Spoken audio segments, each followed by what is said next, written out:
Hi, this is Edwina with Clean Our Cans, and I want to talk to you today about how to clean your own trash can.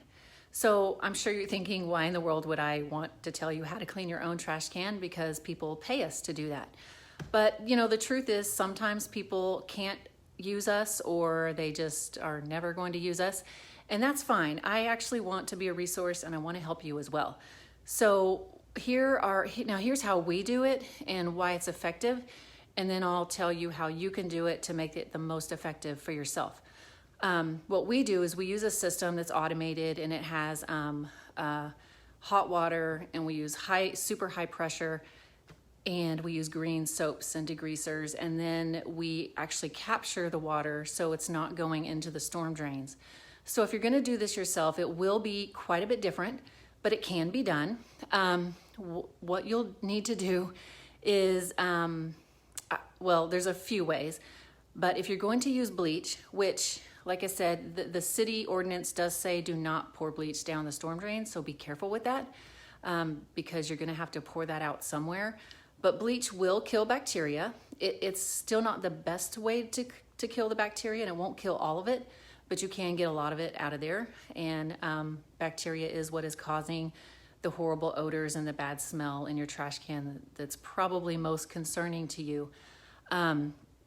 Now, if there is a way for you to use hot water, you want it to be at least 180 degrees, because that's what kills bacteria, is high heat, and it does need to be at least 180 degrees.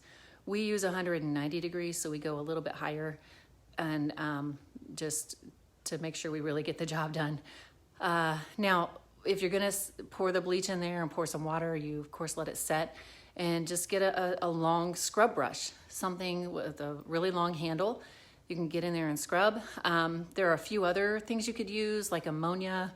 Now, don't mix bleach and ammonia. That can be dangerous and make you pass out. So be very careful with mixing chemicals. But ammonia is another thing to use. It's not quite as dangerous as bleach, and it doesn't kill all the bacteria, but it can do that. You could just get some super strong soaps as well. And just, like I said, get in there and scrub it as best as you can. Maybe leave the lid open and let a really sunny day, let the sun dry it out. That'll provide some heat once you've cleaned it, to kind of get some of that out. It won't quite be the same as what we do, but that's a better way to let it dry. I mean, you can tip it upside down to get the excess water out, but then leave the lid open and let that dry out the best you can. That is the main things. A few other things you could use, just like when you're cleaning things in your home, you could scrub with baking soda and things like that. That's a good thing to, as far as it's kind of abrasive and will work as a scouring type system for taking off really thick things.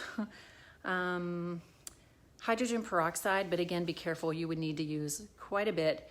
And if you get a super high percentage of hydrogen peroxide, that could be dangerous. So be careful if you do this yourself, but you can do it. And if for some reason that's not working out and you just need some additional help, you can always call us at Clean Our Cans and look us up online at cleanourcans.com. And our phone number is 979-703-5554. Thank you. Have a great day.